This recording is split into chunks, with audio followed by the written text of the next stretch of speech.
Meanwhile, anything here? Nope. Oh, right. The guy's pay. So, he wasn't paying his workers very much, so we assume, well, you know, he owns a business and he should be paying his workers a crap ton, or else he's a big asshole. But realistically, you know, if you've got a business and it's not doing so well, you can't really pay your workers the best, because if you did, you know, if you could afford to pay them a great fare, then you wouldn't be in the hole. Well, actually, probably be even more in the hole unless you were able to afford that, in which case you'd be doing fine, you wouldn't be having troubles anyway. So if someone's having troubles in their business, then presumably they'll have to cut worker pay or fire some workers, because otherwise they have no way to make ends meet to continue the business. And the foremost, their foremost loyalty is to their business, because if they don't have their business, they don't have a whole lot and they're left with nothing. Does that make sense? Oh, it kind of got thrown back by the door there. I believe that there's one more place. Oh, actually, a couple more. Actually, it is just one more.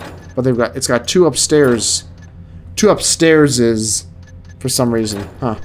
Anyway, I'll go back into this area once I've gone into that one. So, one more place to visit in Building A here. In jolly old Building A. Yeah, so we assume this guy's a jerk because he's not paying his workers very well, but it's probably just because he's having trouble making ends meet, so he can't really afford to give them better wages. And in any case, you know, there's always the whole supply and demand thing, where, yeah, he may not be paying very well, but these people don't have to work for him. They could go work for someone who pays better. But apparently, they prefer to work for this guy, otherwise they would have found a different job somewhere else. Presumably. Although I suppose it could be debated that, seeing things.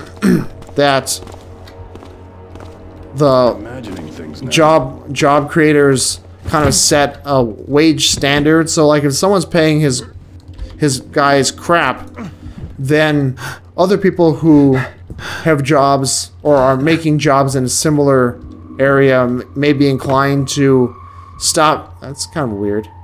It looks kind of weird, doesn't it? Anyway, they may be inclined to stop paying their workers decent wages and pay them the same low wages as the other place, in which case there wouldn't be the option for yeah, I just saw the wind, I guess. In which case the workers wouldn't have the option anymore of just moving on to a better place, because all the places would have the same kind of wages then. So, are there actually two places here? Yeah, there are two places. Oh, wait, it's TM Blackheart. So, what's this guy's name? Miney Steaks?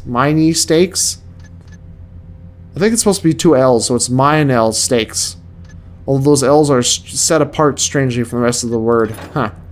And apparently Mine Steaks has all the upstairs because TM Blackheart doesn't have an upstairs. Whatever. Anyway, so in that respect, I suppose it makes sense that it'd be a bad thing for someone to have low wages, because eventually the market would come to the point where... is this boring anyone? I'm sorry. But I'm kind of on a roll here, so I'm thinking about it. So, oh, this is the music guy. I hear this guy is quite a popular musician. His unpublished work should be valuable. Oh yeah, this is another explanation. I guess if you're going to call all of the mechanist technology, then it makes sense to use that in the first place, but... Gotta find that gear somewhere around here, right? I'm not sure where else we'd find it. Huh. It's gotta be here somewhere. Somewhere. Unless we can get in from above or something. I don't think so. I think you have to go through there. Oh wait, here it is. That was simple enough. Kind of defeats the purpose of a lock when you've got the key right sitting next to it. This is kind of cool. You've got a whatever you call these, a sound room, I guess, a sound stage. A horn, which is worth nothing, but we take it for the hell of it.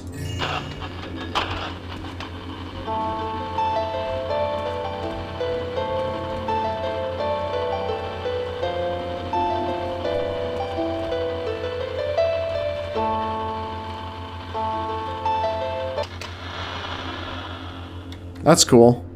So it's like a wax cylinder, but like for a phonograph, although strangely it doesn't come with a phonograph player, so you wonder how Garrett managed to play it. Maybe Garrett shoved up his ass and along with his eye, he decided he may as well add more interesting parts, so he had a phonograph installed in his rectum. That's my guess anyway. Okay, so 60-13. And like in this case, he's just stealing from some poor guy who's, you know, making a living off of his music. And Garrett, who, as is pointed out later in the game, has created nothing, is just stealing that guy's hard work. And yet Garrett's supposed to be the good guy. The best steaks in the entire city. His recipes may catch me a pretty penny. Yeah. Anyway, yeah. So we got these goddamn spiders that I hate so much. I hate you guys. Get away from me. No. Back. Right. So anyway, now normally it's best. Now normally for high demand labor, like high skill labor. That's what I'm looking for. For high skill labor, people will, like, employers will be outbidding each other trying to get the best of the best.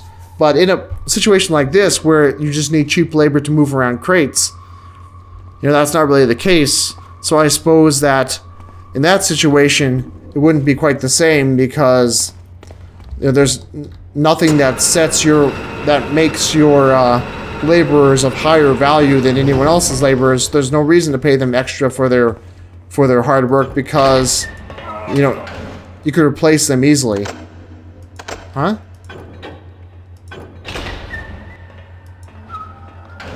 Oh, that locks? Oh. For some reason I thought that if I unlocked it with the lever and then closed it, it would stay unlocked. I wish it would. It's kind of annoying. Damn it. Oh well. Okay, there's going to be a key around here somewhere. Yeah, so there's my long and somewhat pointless rant about my thoughts on whether or not this guy is an asshole because he doesn't pay his workers very much. On the one hand, you know, desperate times call for desperate measures, and he probably just can't afford to pay them very much.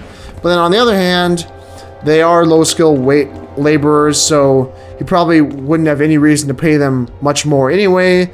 And yet, on the other hand, is that really a bad thing? Because, yeah, there's these laborers getting screwed over, but, you know, they could go into a different line of work, which would require more skill, but they have to get the skill, and is that fair or not? Well, on the one hand, yes, because everyone else has to get higher skill, and so these guys should be expected to get higher skill as well if they want to get paid for their skill. But then on the other hand, maybe they're just not able to get that higher skill, or, you know, there's some situations that are preventing them from being able to, and so in that case it may seem not quite as fair, because then it's just kind of random or whatever. Anyway, back to Thief 2. Oh yeah, we're playing Thief, aren't we? Yeah, we're not playing Economics of the game, so he's got something sealed in here, presumably. Oh yeah. Yummy steaks. And he's got a monkey head. That's not so great.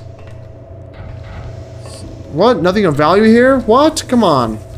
I thought I was going to make a mint off of monkey heads. Nothing of value here at all? Come on. Those must be the spiders beneath us. What? Why can't I get up on here? Oh. Now I can. Come on, give me something of value. Just stay still. Thank you. Don't tell me that there's nothing of value up here. There's got to be something with an enemy in here and all this. I mean, yeah, you'd think, well, what would there be of value in here? But at the very least, maybe he dropped his key in here or something. If he did, though, I'm not seeing it.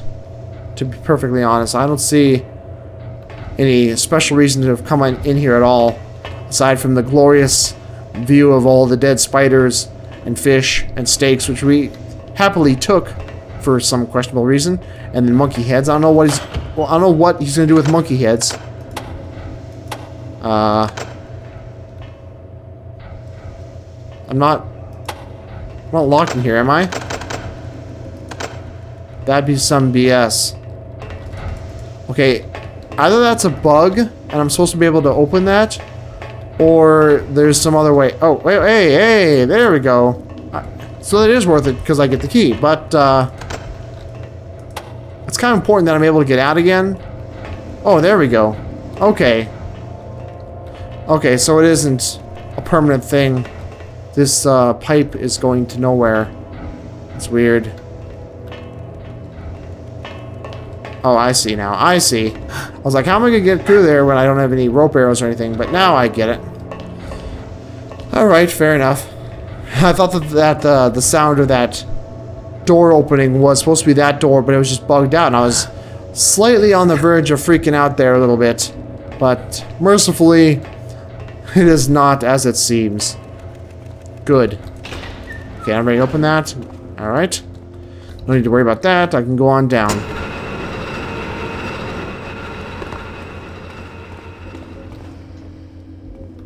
Hello. Okay, Garrett's supposed to have a line here. But he's not saying it for some reason. Okay, so I'll say it for him. In a very poor impersonation. Ugh. So that's Marnell's secret ingredient. Okay, that's the line. And he didn't say it for some reason. Secret ingredient. Okay, I guess he does. I thought he'd say it if you just looked at him, but no, I guess you gotta open the door for him instead. Ow! Get back! I hate spiders. I mean, spiders are cool, and I like them in the sense that they're cool and creepy, but I hate them in the sense that they're annoying to fight. Or difficult to fight. So apparently that spider really likes monkey heads. Either that or he ate the rest of the monkey and left the head. I don't know. It's not very clear exactly what's going down there. But, sorry, Lionel. Kind of ruined your thing there. You had a nice thing going, but it's spoiled now. What? Did I just come up this one? Was I just in here? Yeah. I thought this was on the other side. Okay, I got my directions screwed up. For some reason I thought that was over here and this is over there. Even though I just came down an elevator, so I've got the memory of a goldfish once more. I want to get squished by the elevator. Alright. I gotta find which key it is. Ugh. Alright, first try. Nice. Oh, so he does actually have a recipe. Huh. I was kind of thinking that Garrett was just speculating that he doesn't actually find that, but apparently he does. Well, if his secret ingredient is, truly giant sewer spider, how exactly do you expect to make a profit off of that knowledge, Garrett? I mean, if you... I suppose maybe he could sell the recipe to, like, the press or something, because they'd love to have a hot tidbit like that, right? So they can make a huge story about how Mano's steaks are actually made up. Yeah. Mano's steaks are spiders! Soylent Green is people! So I suppose in that respect, you'd understand why someone would want to pay for it. Wait a second, I was going to go inside the building, wasn't I? Oh, I'm almost around here anyway, so I'll just go in the front door since I'm already to this point. I believe that's everything in Building A, right? Yep. Oh, Building B. Okay, Building B doesn't have any bay doors, apparently. Alright, that makes it easier. Well, we'll get to that in just a bit, but we're going to finish out Building A first. Doing this in a slightly methodical manner. But yeah, so I guess he could sell them to the press, even if they are disgusting, because they'd want a hot lead about that kind of information. But if he's not going to do that, then you wonder what's the point of taking the recipes, because if the recipes are for his world, or I don't know if it's world famous or not, but his famous steaks, and then it clearly says in the recipe that the secret ingredient is a giant repulsive spider's guts or something, then you're probably not going to make much money on that, because no one's going to want to eat the steaks anymore, even if they are delicious. Maybe they will. I don't know. Maybe people in the city aren't as picky as I imagine them to be, or as I would be anyway. Who can say? I don't know. It's possible, though. I suppose if you're really hungry and you're not very rich, then you kind of, you know, get what fine dining you can afford, right? And if it happens to have a spider in it, that's not necessarily a bad thing. It might take a little getting over, but there's nothing inherently wrong with eating spider.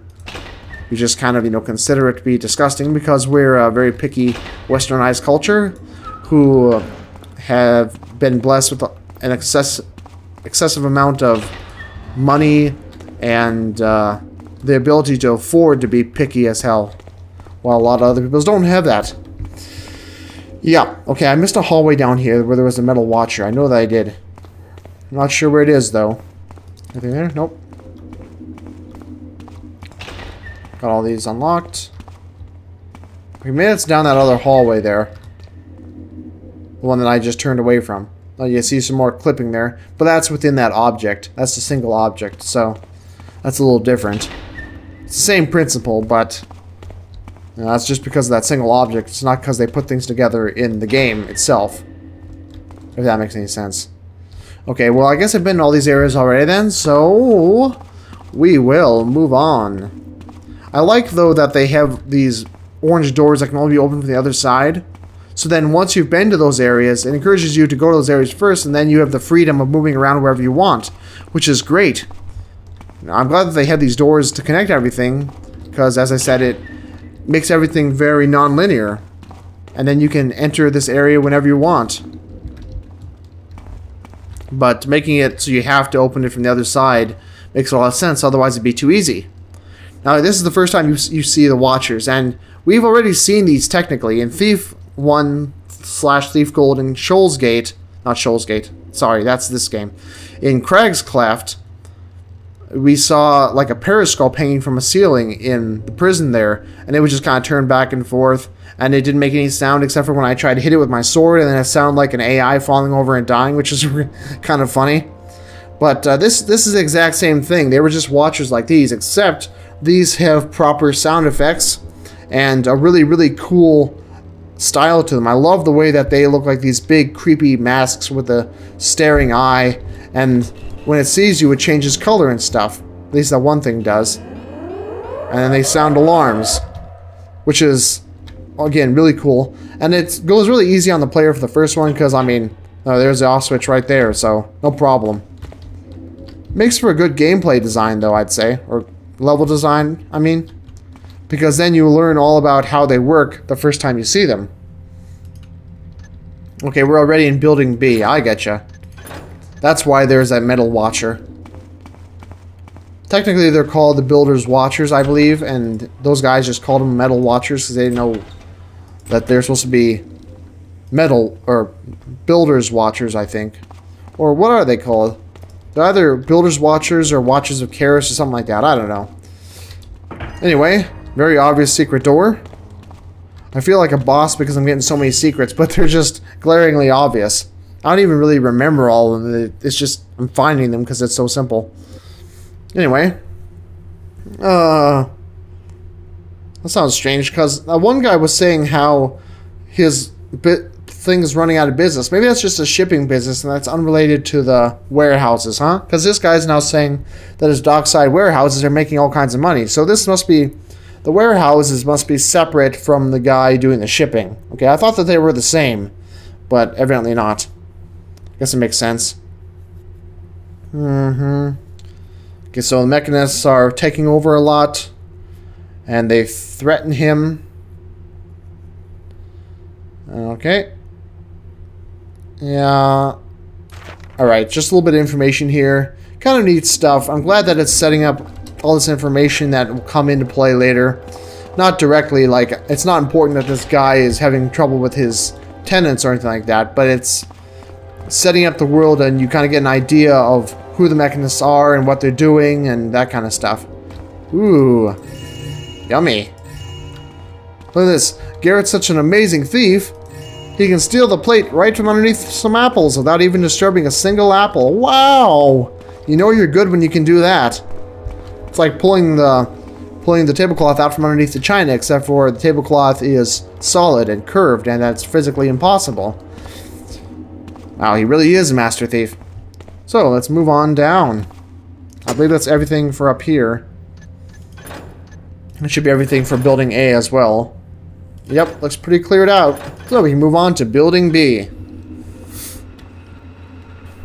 Again, sorry for kind of the disgusting sound of me clearing my nasal passages and kind of gulping and slurping and snorting and stuff. I'm not in the best shape at the moment, apparently. Pretty disgusting, but, you know, when it comes to entertainment, you get what you paid for, if you know what I mean. Hello?